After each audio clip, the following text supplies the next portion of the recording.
Hello जी, राम राम जी। कैसे हो आप सब? आशा करती हूँ आप सब अच्छे होंगे। तो जी अभी बज गए हैं 3, करेक्ट टाइम बताया आज आप सबको। फ़ोन देखकर फिर मैंने व्लॉग की स्टार्टिंग की है और ये आ गई थी 1 बजे। फिर बैठ गए, थोड़ी सी देर फ़ोन देखने लगे और 1 से 3 कब बज गया पता ही नहीं चला। 2 बजे के आसपास बैठी थी। आला ना। और आज अच्छी खासी धूप निकली हुई है, कई दिनों के बाद इतनी अच्छी धूप निकली है। इस बार ठंड तो थोड़ी सी ज़्यादा गिरी है। सबसे ज़्यादा अगर किसी देवता को याद किया है तो सूर्य देवता को याद किया है। बड़ी मुश्किल से दर्शन दिए हैं। काम तो वैसे आज मेरा बाकी है अभी तक थोड़ा बहुत। ठाणों में झाड़ू लगानी, गोबर थापना, ये काम बच गए थे। बस 1 बजे तक घर का ही काम हुआ था। फिर ये आ गई, फिर फ़ोन ले लिया, फिर बैठ गए और फिर 3 बज गए।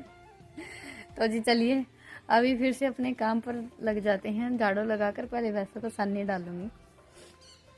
वैसे तो चाय का भी टाइम हो गया है, पर अभी नहीं पियेंगे। चाय पियेंगे थोड़ी सी देर में अपना काम निपटाने के बाद। मन भी नहीं है अभी मेरा चाय पीने का। और घरों के काम तो देखा जाए तो चाहे हम पूरा दिन लगे रहें या फिर दोपहर को थोड़ी बहुत देर के लिए बैठ जाएं, ऐसे ही चलते रहते हैं। बस ये है कि बाद में दौड़ दौड़ कर सारा काम निपटाना पड़ता है। तो सबसे पहले यहाँ से थोड़ा बहुत जो दोपहर का गोबर है ना वो उठा लेते हैं।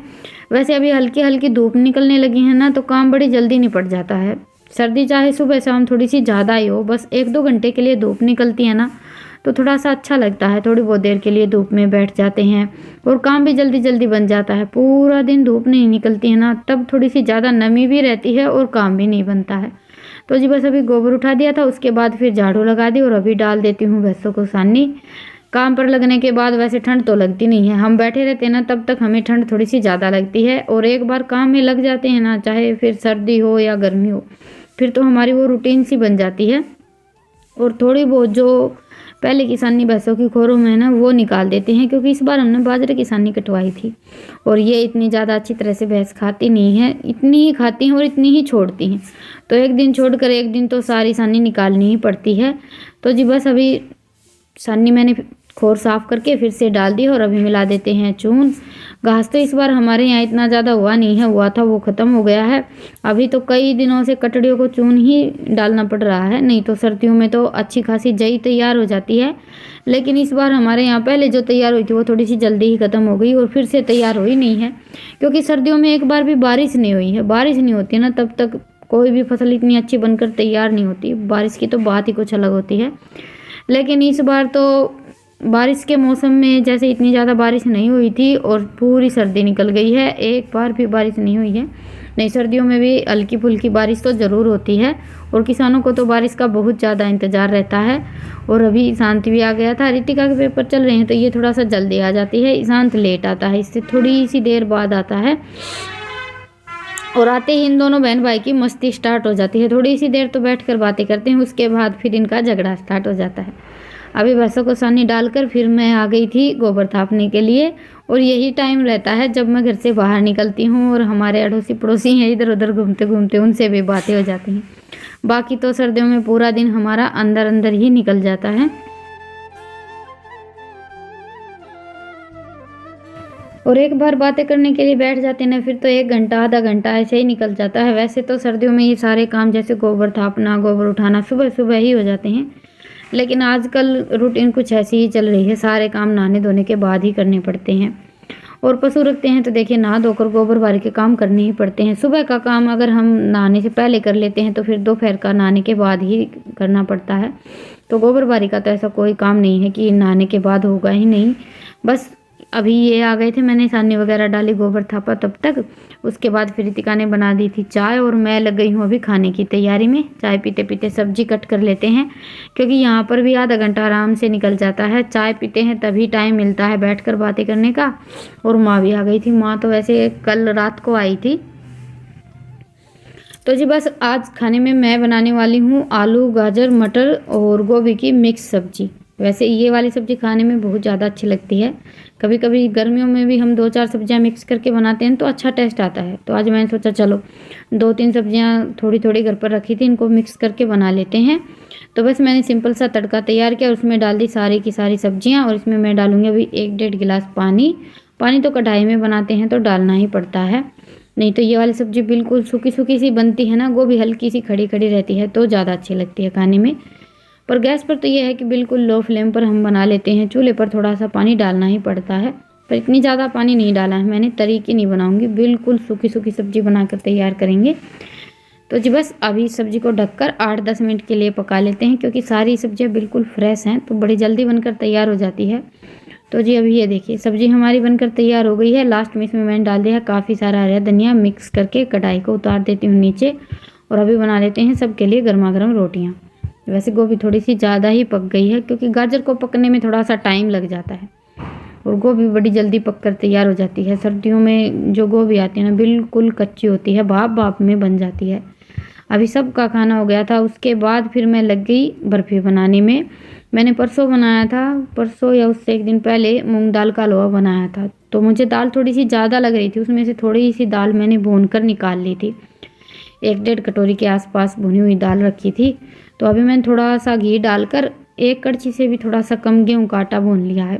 गेहूँ का आटा और जो मैंने दाल भून कर रख रखी है, ये मिक्स करके हम बर्फ़ी बनाएंगे। वैसे हलवा हमारा खाने में बहुत ही ज़्यादा अच्छा बना था, सबको पसंद आया, तो इसलिए मैंने सोचा कि चलो ये भुनी बनाई दाल तो घर पर रखी है, इसकी थोड़ी सी बर्फ़ियाँ बनाकर तैयार कर लेते हैं। और वैसे भी गेहूँ का आटा मिक्स करके हम ऐसे गेहूँ का आटा और खोया मिक्स करके लड्डू बनाते हैं।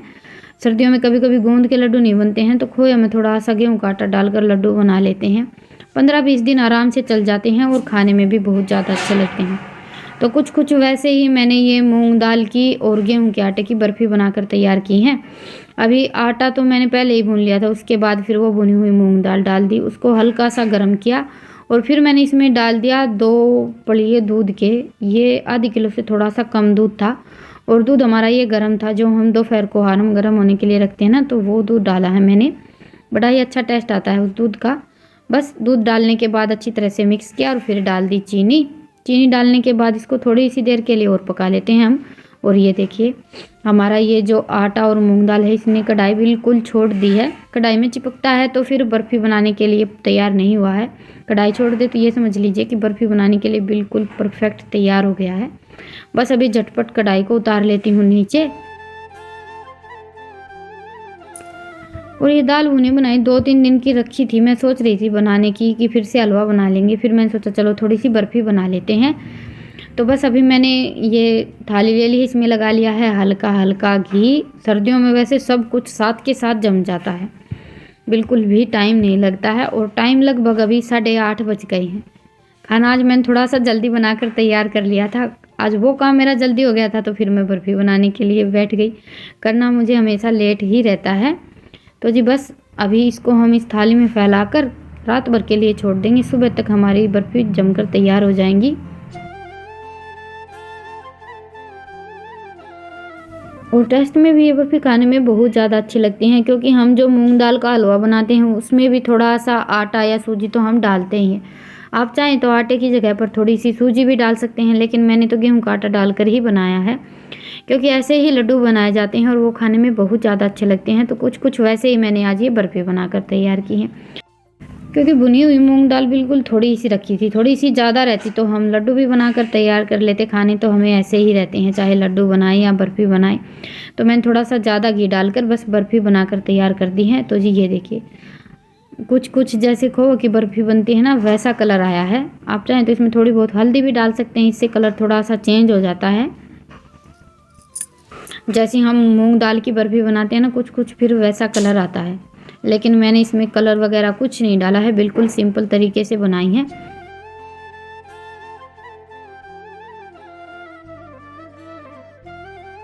अभी बर्फ़ी हमारी अच्छी तरह से जम गई हैं और अभी पीस कट कर लेते हैं। रात को मैंने पीस कट नहीं किए थे, क्योंकि खाना बनाते बनाते थोड़े से ज़्यादा लेट हो गए थे।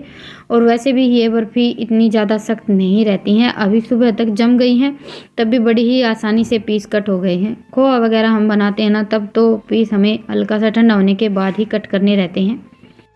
और ये देखिए बिल्कुल थोड़े से घी और दूध से कितनी अच्छी बर्फ़ी बनकर तैयार हुई है। ना तो इसमें हमें इतने ज़्यादा घी की ज़रूरत रहती है, ना ही इतना ज़्यादा दूध डालना रहता है। आधे किलो से भी कम दूध डाला था मैंने, और घी तो इतना ज़्यादा डाला ही नहीं, बस हलवे में डाला था उस दिन मूंग दाल भूनने के लिए।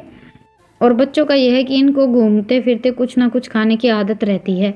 तो अभी गोंद के लड्डू तो ख़त्म हो गए हैं, 2 दिन हो गए, और इनका ये रहता है कि अभी खाने के लिए क्या रखा है। तो अभी तो मैंने ये इनके लिए मूंग दाल और आटे की बर्फियाँ बनाकर तैयार कर दी हैं। 1-2 दिन का इनका काम चल जाएगा, फिर आगे देखेंगे क्या बनाएंगे। तो जी बर्फ़ी हमारी हो गई हैं तैयार, आप सब भी आ जाइए खाने के लिए। तो जी अभी बज गए हैं 9 और हम माँ बेटी फिर से बैठ गए हैं चूल्हे के पास। चाट रख रखी है चूल्हे पर। तब तक काम तो निपट गया था, झाड़ू वगैरह लगाने का, गोबर उठाना है और थोड़ा बहुत काम बाकी है। ठंड का आप सबको पता ही है, ठंड के बारे में तो बोलने की ज़रूरत ही नहीं है। सूरज निकलता है तब तो ये लगता है कि अभी ठंड थोड़ी थोड़ी कम होने लगी है, और सुबह उठते हैं तो ठंड उतनी ही रहती है। पर यह है कि आज तो देखिए अभी से ओस छट गई है, इतनी ज़्यादा ओस नहीं आई हुई है। तो ये तो चले गए हैं खेत, और ये मैंने बनवाया था एक बेस। ये देखिए कपड़ा थोड़ा सा कम था, लंबाई ज़्यादा थी मेरी, तो इसी वजह से जोड़ लगाना पड़ा। कपड़ा तो जितना रहता है उतना होता ही है, जितना रहता है उतना ही था।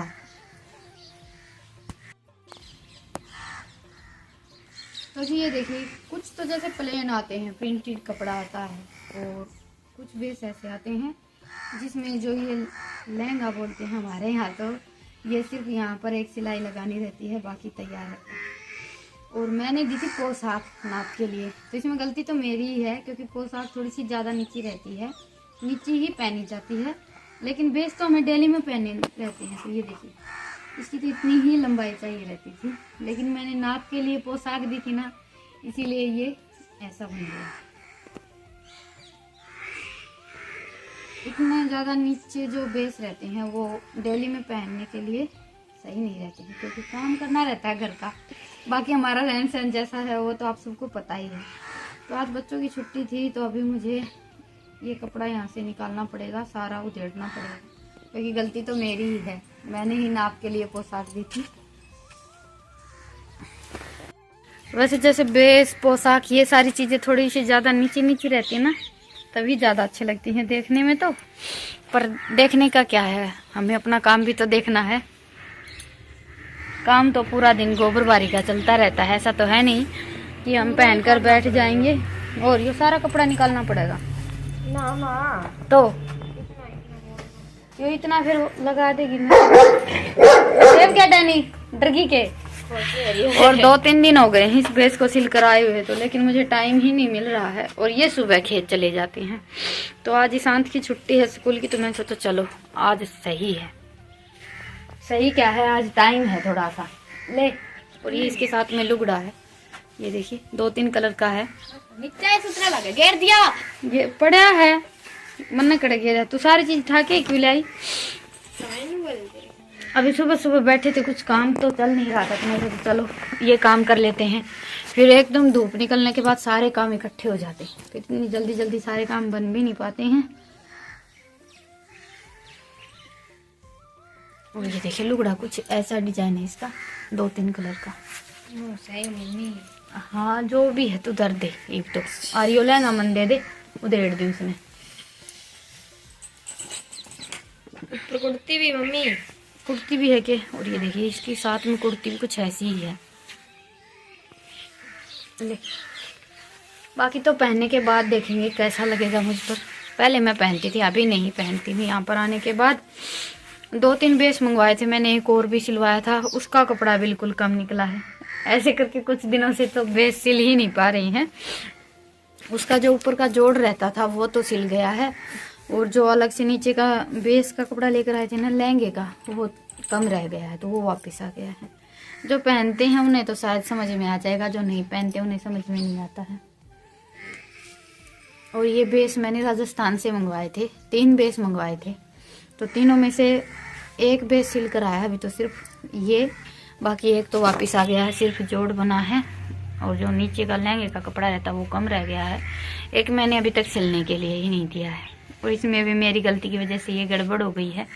अभी उधेड़ कर फिर से इसको ठीक करवाना पड़ेगा। थोड़ा सा ऊंचा करवा लेते हैं, इतना ज़्यादा नीचा काम नहीं देगा। एक तो कच्चा है, रेत है, ऊपर से घर का काम रहता है।